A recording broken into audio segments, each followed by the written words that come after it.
Assalamualaikum warahmatullahi wabarakatuh. Waalaikumsalam warahmatullahi wabarakatuh. Semoga Pak Aam dan keluarga diberikan kesehatan. Amin ya robbal alamin. Pak Aam mau bertanya, tetangga saya kalau manggil suaminya pakai nama, apakah boleh atau tidak? Saya mau ngasih taunya juga, takut tersinggung. Gimana baiknya Pak Ustadz? Jazakallah. Jawabannya, manggil suami manggil suami atau istri dengan nama. Wawan, Wawan. Nah, Asep, Asep. Ada juga suami yang manggil istrinya ya, Tuti, Tuti. Wiwi, Wiwi. Ya. Boleh tidak? Oke. Ya sebenarnya kalau di antara mereka berdua tidak ada masalah. Karena tidak ada aturan harus manggil ayah, mama, yayang, bebeb. Tidak ada aturan sebenarnya ya. Tapi di dalam Al-Quran ada anjuran wa'ashiruhunna bil ma'ruf. Perlakukan istrimu dengan baik. Lalu ada ayat yang menganjurkan agar kita menggunakan panggilan-panggilan baik dan menjauhi panggilan-panggilan buruk. Nah, kalau di depan anak-anak, tentu yang afdol kita menggunakan panggilan kehormatan. Di depan anak-anak, di depan umum lah ya. Kita bilang menggunakan bahasa-bahasa yang sifatnya penghormatan. Anak-anak manggilnya ayah, ya kita panggil ayah. Ayah, teteh, teteh, coba panggil ayah. Itu kan di depan orang-orang ya, atau di depan anak-anak, ayah gitu ya. Anak-anak manggilnya papa, ya kita panggil papa. Itu kan sebenarnya panggilan kehormatan ya, panggilan kasih sayang. Begitu juga seorang suami memanggil istrinya dengan panggilan yang biasa digunakan oleh anak-anak. Anak-anak manggilnya ibu, ya kita panggil bu, ibu. Anak-anak manggilnya mama, mama. Nah, jadi memang yang dianjurkan itu kita menggunakan panggilan-panggilan kehormatan. Itu yang dianjurkan. Tapi ayah, teman aku mah manggilnya tengaran, mail. Ya kan gitu. Ridwan. Nah, boleh tidak? Ya kalau bicara boleh dan tidak ya boleh-boleh saja. Kalau mereka nyamannya begitu. Namun Islam mengajari kita kesantunan. Jadi Islam itu mengajari kesantunan. Ya kalau mereka menunjukkan keakraban, sedang berduaan gitu ya. Mereka panggil nama, ya tentu tidak ada masalah. Tapi kebayang nggak kalau di depan orang banyak ya. Apalagi suaminya itu sebenarnya punya posisi bagus di masyarakat. Asa kurang bagus gitu ya. Asa kurang bagus gitu kalau dia jadi ketua RW, lalu di situ ada warga, istrinya bilang, ya tatang, kan asa nggak bagus gitu ya. Nah, tentu saja ibu bapak pada akhirnya kembali kepada kita. Namun sekali lagi, kalau bicara dosa dan tidak dosa ya sebenarnya tidak berdosa juga manggil pasangan hidup dengan nama. Yang paling indah saudara-saudara, ketika kita manggil anak saja disuruh menggunakan panggilan yang santun. Coba perhatikan ketika Nabi Ibrahim memanggil anaknya. Kan jelas namanya Ismail. Tapi Nabi Ibrahim tidak manggil ya Mail, sepotong, ya Ismail, enggak. Coba Anda lihat, Nabi Ibrahim memanggil anaknya apa? Ya bunayya inni ara fil manami anni azbahuka fandur madza tara. Ya bunayya, wahai anakku tercinta. Kata orang Sunda mah anaking. Anaking itu artinya panggilan kesayangan kepada anaking. Ya. Kalau kita boleh manggil ke anak tuh yang sayang ya. Anak mama yang pinter sini, bager, soleh, ya, kasep, gitu. Gelis, nah, gelis, hadir, neng, Neng. Nah, kalau orang Sunda begitu. Itu sebenarnya yang dianjurkan ketika kita menggunakan panggilan kepada anak-anak. Ya. Nah, kita lihat ketika Luqman menasehati anaknya, ya bunayya, tuh selalu menggunakan panggilan kesayangan, ya bunayya. Wahai anakku tercinta, intaku mithqala habbatin min khordalin. Sekiranya kamu melakukan satu kebaikan, lalu kebaikan itu ada di dalam batu, ada di ketinggian langit, ada di dalam perut tanah. Ya'ti bihallah. Anakku sayang, ketahuilah, Allah akan tunjukkan amalmu itu, baik atau buruk.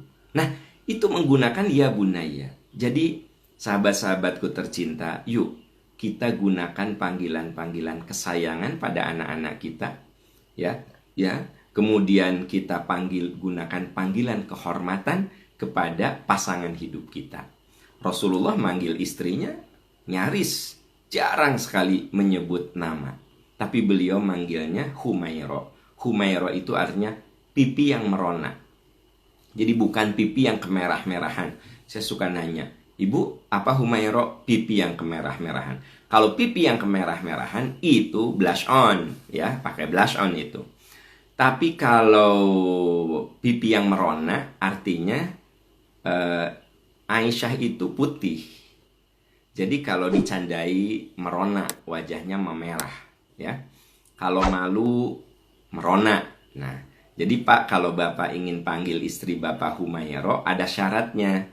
Istri Bapak harus putih, suka nanti akan kelihatan merona. Ya, tapi kalau maaf istri Bapak sawo matang, ya, udah gitu teh busuk, itu sawo matang busuk, ya, tentu panggilan Humaira tidak tepat, ya. Mungkin yang cocok itu Humaireng, ya kan?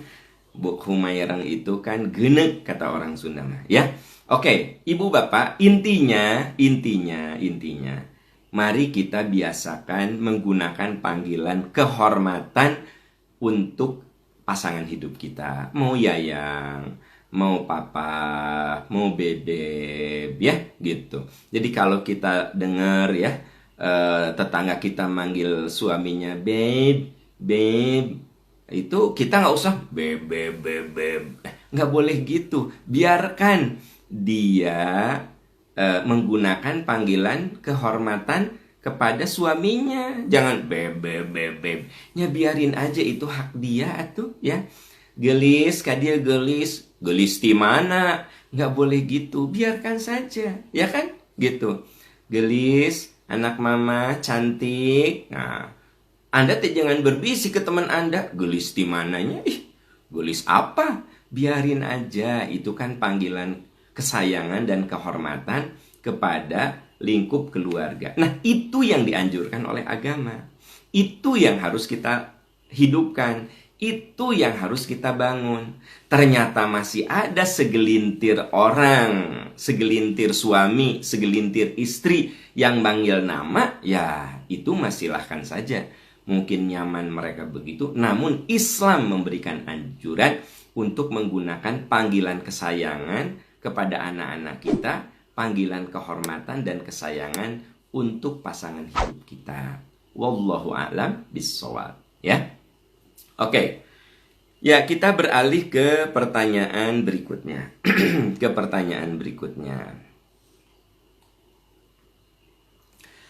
Assalamualaikum Pak Ustadz. Waalaikumsalam warahmatullahi wabarakatuh.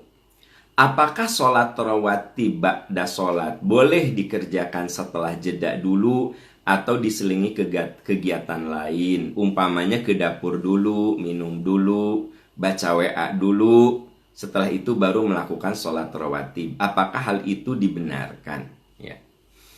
Ya, prinsipnya tidak ada aturan yang terlalu baku untuk sholat rawatib. Apakah boleh baca WA dulu? Apakah boleh ke dapur matiin atau ngecilin kompor? Ya, begitu. Yang jelas, kalau Nabi mencontohkan, setelah beliau wirid baru rawatib. Nah, rawatib ini untuk bapak-bapak boleh Anda lakukan di rumah, seperti yang dijelaskan oleh Abdullah bin Umar. Hafidtu minan Nabi sallallahu alaihi wasallam asyra rakaat. aku jaga 10 rakaat yang biasa dilakukan oleh Rasul. Aku jaga keberlangsungannya. Rakaataini qabla duhri wa rakaataini ba'daha. 2 rakaat sebelum duhur dan 2 rakaat setelahnya. Wa rakaataini ba'dal maghribi fi baitihi. Dan Nabi melakukan sholat rawatib 2 rakaat setelah sholat maghrib di rumahnya. Nah, ini isyarat ada jeda. Ya. Wa rakaataini ba'dal isya'i fi baitihi. Dan 2 rakaat setelah isya di rumahnya. Nah, bisa dibayangkan dari masjid ya pulang dulu ke rumahnya. Berarti kan ada jeda. Ini isyarat. Kalau tadi pertanyaannya Pak Aam, boleh enggak antara sholat wajib dan rawatib itu ada jeda, ada kegiatan? Kalau kita lihat hadis Sahih Bukhari ini, Rasulullah kalau melakukan rawatib maghrib, rawatib isya, menurut Abdullah bin Umar, wa rakaataini ba'dal maghribi fi baitihi wa rakaataini ba'dal isya'i fi baitihi. Beliau sholat rawatib 2 rakaat di rumahnya. Ya, nah berarti ada perjalanan pulang ke rumah. Oleh sebab itu, ini isyarat bahwa boleh saja ada jeda, tapi tentu saja coba perhatikan jedanya itu jeda yang sifatnya lebih karena unsur kedaruratan. Misalnya ya, ibu setelah wirid, oh iya, ibu teh kan lagi di dapur itu kompor nyala gitu loh, lagi bikin air panas ya, ibu ke dapur dulu, matiin dulu gitu loh ya. Atau ibu ada janjian sama suami gitu, begitu selesai sholat ya wirid, oh ibu baca dulu WA bisi suami, ada pesan apa, karena bilang nanti ba'da duhur ya ayah WA mama, Anda jawab dulu gitu loh ya. Nah, jadi jelas ada alasan yang kuat. Nah, ada juga ibu-ibu yang nanya ke saya, Pak Am, saya mah kalau nonton drama Korea ya, jadi nonton saya teh cenah, terus wudu ya kan gitu, pas iklan teh wudu. Nah, setelah wudu pakai mukena kan film main lagi kan, duduk lagi nonton. Nah, begitu iklan langsung sholat ya kan gitu. Nanti selesai salam kan film main lagi, lari lagi ke tempat nonton TV, nonton lagi, lalu wirid. Jadi sholat itu ya dari mulai wudu sampai dengan rawatib dipotong dengan nonton. Apakah itu boleh? Apakah itu sah? Kalau pertanyaan Anda sah atau tidak, ya tentu sah, sah saja. Namun mungkin di situ tidak ada ta'zim, tidak ada penghargaan dan penghormatan ya. Coba apa rasanya kalau Anda bertamu ke saya ya, bertamu nih ke saya. Nah, saya bertamu menghadapi Anda, tapi saya baru nonton drama Korea ya, kebayang nggak? Sekedapnya punya sebentar ya Bu, nonton dulu saya teh ya. Nah, begitu iklan saya ngadep ibu dulu, jadi ibu teh gimana ya? Tadi dari Garut itu pakai apa ke sini? Anak-anak bagaimana? Si drama Korea itu main lagi ya, karena iklan udah habis. Bu, bentar ya Bu ya. Terus saya nonton lagi, ya kan gitu. Balik lagi. Saya ingin tanya, kira-kira perasaan ibu gimana sih? Berarti kan saya dikategorikan tidak menghormati, tidak takzim. Nah, jadi kalau Anda bertanya, boleh enggak Pak Am? Ya kalau bicara boleh dan tidak kan boleh saja. Maksudnya boleh di sini apa? Sah tidak? Ya sah saja. Toh Anda wudhu, Anda sholat, ya seluruh persyaratan sholat itu terpenuhi. Ya syarat sholat terpenuhi, rukun dan wajib sunnah sholat terpenuhi. Ya kalau bicara sah dan tidak, sah. Hanya masalahnya jangan lupa yang namanya sholat itu harus ada takzim. Takzim itu apa? Menghormati, menghargai. Kata Siti Aisyah, Nabi itu kalau sholat selalu memakai pakaian terbaik. Itu kan menghargai. Ya, menghargai. Saya sekarang ya, bisa saja saya pakai kaos oblong, apa susahnya sih? Ya nggak? Saya pikir yang penting kan Anda ngerti apa yang saya omongin. Nah, tapi kan saya kudu takzim ya. Saya menggunakan pakaian yang kira-kira layak untuk bertemu dengan sahabat-sahabat tercinta semuanya. Tidak mahal, baju saya tidak mahal. Biasa aja, tapi paling tidak saya menghormati forum ini. Begitu ya. Nah, jadi Bapak Ibu sahabat-sahabat tercinta, tolong bedakan antara sah dan tidak sah serta hormat atau tidak hormat gitu. Itu kan dua hal yang berbeda begitu. Nah, kebayang nggak kalau Anda diundang oleh Pak Wali Kota, Anda diundang oleh Pak Gubernur, Anda diundang oleh Presiden, pastilah Anda pakaiannya rapi ya. Kemudian ketika Pak Wali Kota ngomong sama Anda, nggak mungkin Anda main HP begitu ya. Karena Anda menghormati beliau. Masa Anda sholat ya, salam langsung melihat medsos gitu. Masa Anda sholat sambil nonton drama Korea? Itu mah lebih kepada panggilan nurani saja, bukan bicara tentang hukum ya. Kalau bicara hukum mah denger ya, selama rukun dan syarat terpenuhi, oke, itu sah. Itu sah. Tapi masalahnya sekali lagi, mana takzimnya? Mana penghargaan kita untuk forum sholat itu? Makanya kata Siti Aisyah radhiyallahu Sayyidah Aisyah radhiyallahu anha, Nabi itu kalau sholat selalu memakai pakaian terbaik. Nabi kalau datang ke masjid selalu memakai wangi-wangian terbaik. Itu artinya apa? Kebayang nggak rumah Rasul itu dengan masjid nempel, tapi Nabi kalau ke masjid pakai wewangian. Supaya apa? Ya, itu ta'zim, menghormati. Paham kalau saya sholat di rumah boleh nggak pakai wewangian? Ya itu kan ta'zim ya gitu. Itu namanya memuliakan. Ya kalau bapak-bapak bersisir dulu, ya kan gitu. Pakai baju yang layak. Anda di rumah tadinya pakai kaos oblong, ya ketika sholat Anda pakai baju koko atau pakai baju yang layak lah gitu. Ini mah sholat pakai kaos oblong, ya kan gitu. Udah gitu teh ada merek-merek perusahaan, udah gitu udah kerancang, robek-robek, kan gitu. Sah tidak? Sah, tapi mana takzimmu, mana rasa hormatmu, begitu paling. Ya, oke. Itu jawaban saya, wallahu a'lam bissawab. Ya, kita beralih ke pertanyaan berikutnya. Assalamualaikum Pak Ustadz. Waalaikumsalam warahmatullahi wabarakatuh. Ustadz mohon penjelasan, akhir-akhir ini di desa saya ada sebuah tokoh agama yang menganjurkan sholawat ya tahrim di setiap subuh jam 3 dibacakan, dilantunkan. Kalau tidak dilantunkan secara langsung bisa diputar CD-nya saja katanya. Katanya untuk menolak bala. Apa ada contohnya dari Nabi? Mohon penjelasan ya. Ya, tanpa mengurangi rasa hormat saya, coba kalau kita baca dalam surat Al-A'raf, Allah berfirman, ya, ud'u rabbakum tadarruan wa khufyatan innahu la yuhibbul mu'tadin. Berdoalah kepada Allah dengan suara lembut, dengan santun, dengan rendah hati. Allah tidak menyukai orang-orang yang melewati batas.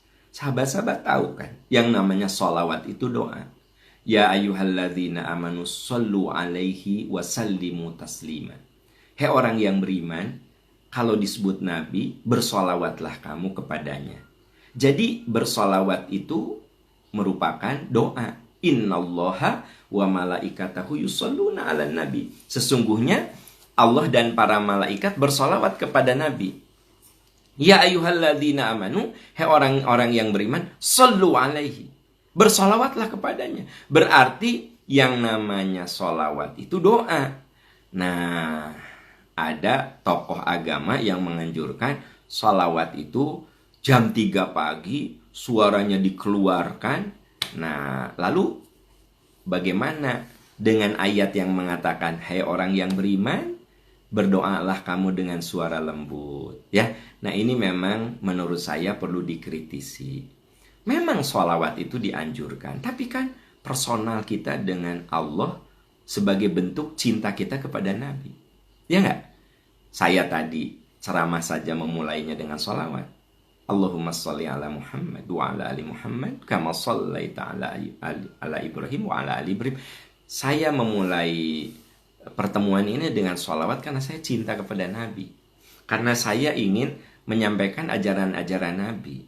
Dan saya sangat mencintai beliau. Sehingga dalam setiap pembicaraan yang baik-baik, saya mulai dengan sholawat.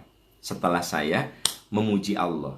Saya tadi memulai dengan memuji Allah. Kalau teman-teman perhatikan, alhamdulillahirabbil alamin la ilaha illallah wahdahu la syarikalah. Itu kan pujian kita kepada Allah. Setelah itu saya menyatakan cinta saya kepada Nabi. Allahumma sholli ala Muhammad. Ya Allah, berikan sholawat kepada kekasih saya, Nabi Muhammad. Nah, jadi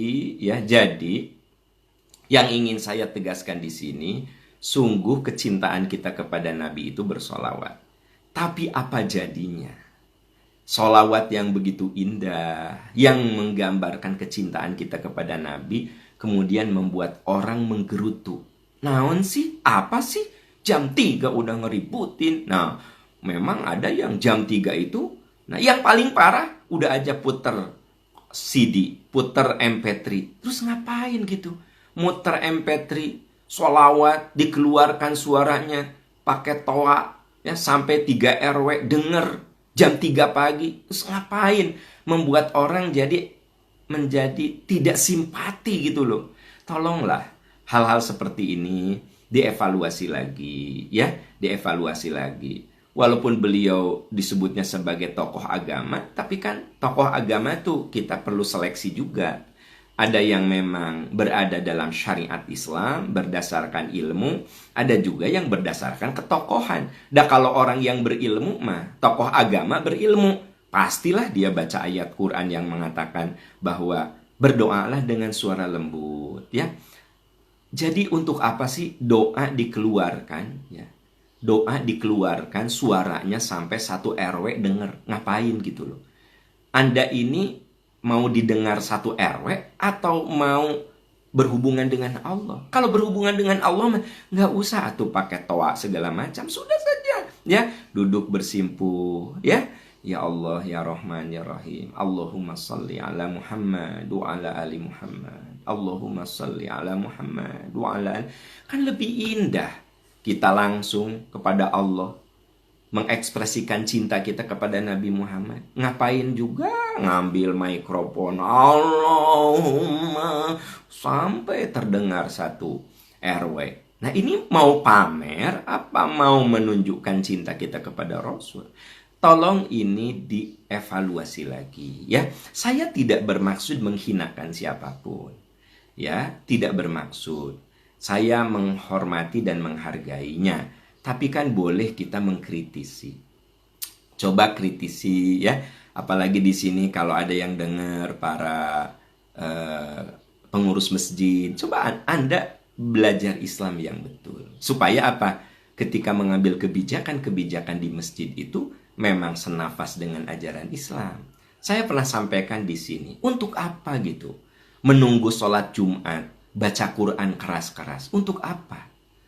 Silahkan aja kalau Anda mau baca Quran, private aja. Ya, sambil nunggu khotib naik mimbar, saya ambil mushaf, ya. Saya aja baca sendiri. Ini dipimpin, gitu. Terus orang yang dengernya juga belum tentu bisa ngikutin. Dan yang paling parah, orang yang sedang sholat tahiyatul masjid, orang yang sedang sholat syukrul wudhu, keganggu. Apa tidak baca teguran Nabi kepada seorang yang membaca Quran, mengeraskan bacaannya? Nabi katakan, rendahkan suaramu, temanmu sedang sholat. Apa tidak baca gitu?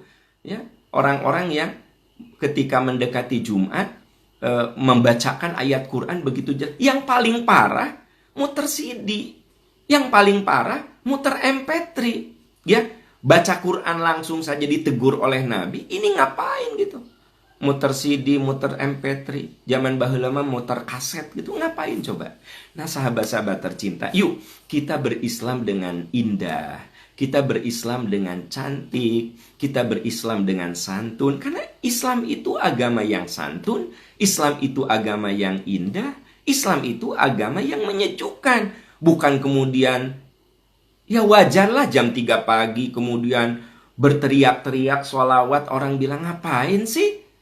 Itu waktunya tahajud, waktunya dimana butuh keteduhan, keheningan, kita bermunajat kepada Allah. Ini kalau diputar sholawatan atuh. Nah, tolong sekali lagi, saya tidak bermaksud menistakan, saya tidak bermaksud menghinakan, tapi yuk kita berislam sesuai dengan yang dicontohkan Rasul, supaya terasa Islam itu indah, Islam itu cantik, Islam itu menyejukkan.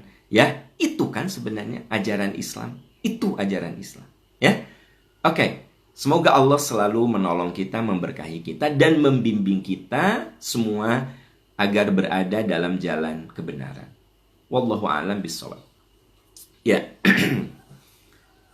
Kita beralih ke pertanyaan berikutnya.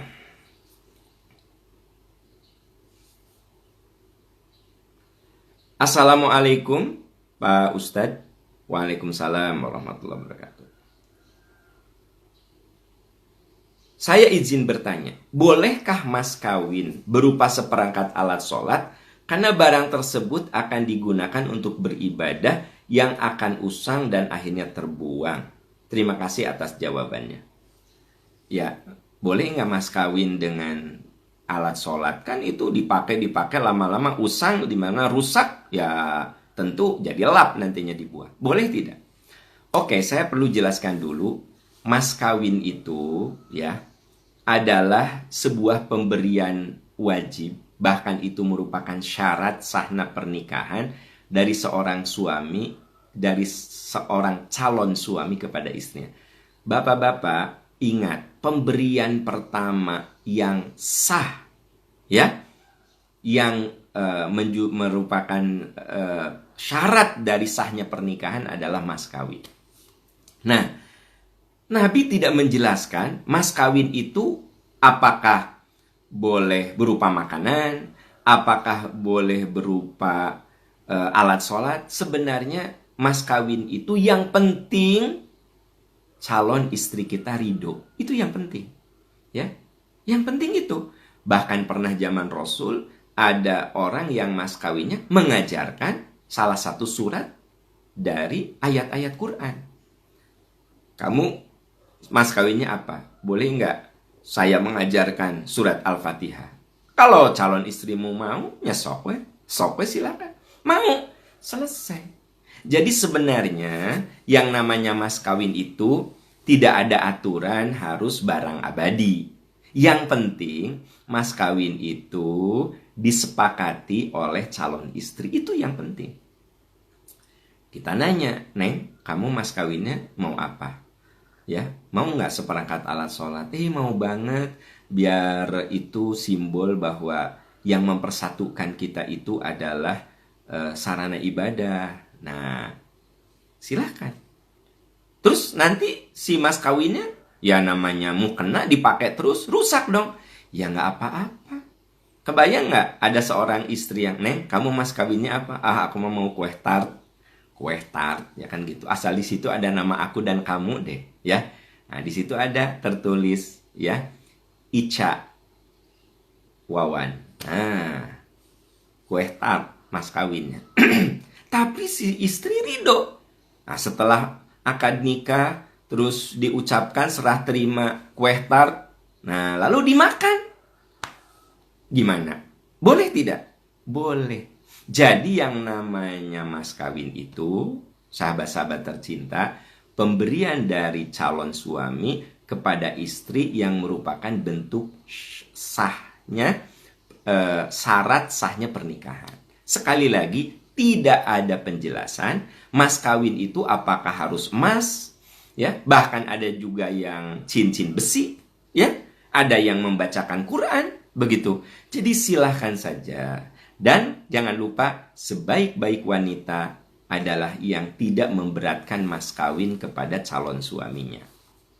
Ya, yang tidak memberatkan. Neng, kamu mas kawinnya mau apa? Aku mah mau ini aja Mini Cooper yang keluaran 2020 loh, A. Nah, jadi si istrinya pengen mas kawinnya sebuah mobil Mini Cooper yang keluaran 2020. Pertanyaannya, ini memberatkan suaminya enggak? Karena sebaik-baik calon istri adalah yang minta mas kawin yang ringan kepada suaminya. Ini ada yang minta Mini Cooper. Boleh tidak? Memberatkan tidak? Wah, Pak Am, itu matre, itu memberatkan. Kalau menurut saya belum tentu memberatkan kalau suaminya kaya banget. Mini Cooper paling mahal 1,3 miliar. Misalnya kata suaminya kan kaya banget. Oh, kamu Mini Cooper. Udahlah, selain Mini Cooper aku kasih rumah ya. Aku kasih rumah deh di Setra Duta. Tipe 200, rumahnya, tanahnya 800 meter ya.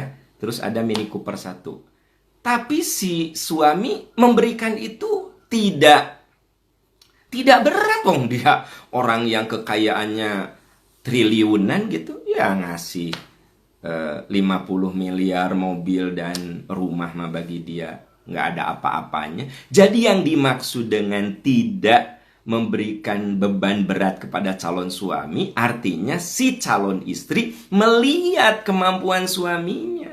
Ya kalau suaminya orang yang tajir banget, boleh kok dia minta Mini Cooper, minta rumah di tempat yang bagus ya. Terus suaminya ridho, calon suaminya oke, ya karena saya sayang sama kamu, yuk kalau memang kamu mas kawinnya mau itu. Ya. Bahkan masih nanya, Mas Neng cuma yang gitu, sok atuh apa lagi? Nah, ya itu tentu saja balik kepada satu, suaminya dermawan, calon suaminya dermawan tidak, calon suaminya kaya tidak. Ya kalau calon suaminya tajir tapi tapi pelit kan repot juga gitu loh. Jadi intinya untuk adik-adikku tercinta, teteh-teteh, anak-anakku yang perempuan, kalian coba lihat kemampuan calon suami. Kalau calon suami Anda kurang mampu, ya lebih baik Anda minta semampu yang dia mampu. Tapi kalau ternyata dia orangnya tajir dan dermawan, ya nggak apa-apa juga. Kita nggak boleh, kamu memeni matre. Urusan matre dan tidak mah relatif atuh, ya. Dan sebenarnya kalau si calon suaminya ridho, terus apa masalahnya? Nah gitu. Jadi saya ingin tegaskan di sini, mas kawin dengan perlengkapan sholat selama itu ridho tidak apa-apa. Bagaimana Pak Am kalau rusaknya? Kalau rusak mah udah rusak atuh, tinggal beli lagi. Masa udah robek-robek terus dipakai? Ya ibu, kata anak-anak, kan anak-anak udah remaja sekarang.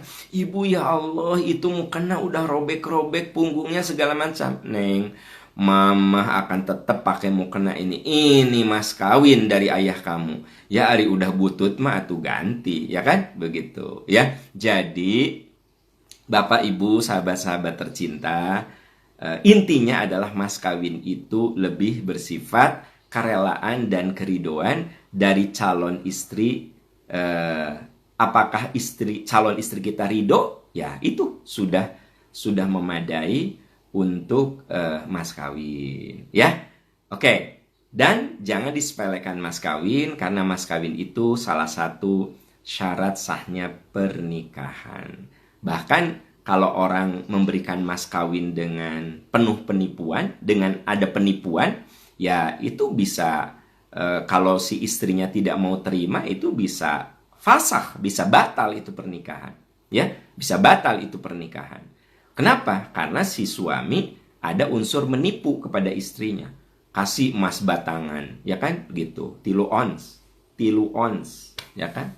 Wah, serah terima sampai orang terkagum-kagum. Wih, mas kawinnya emas batangan 3 ons.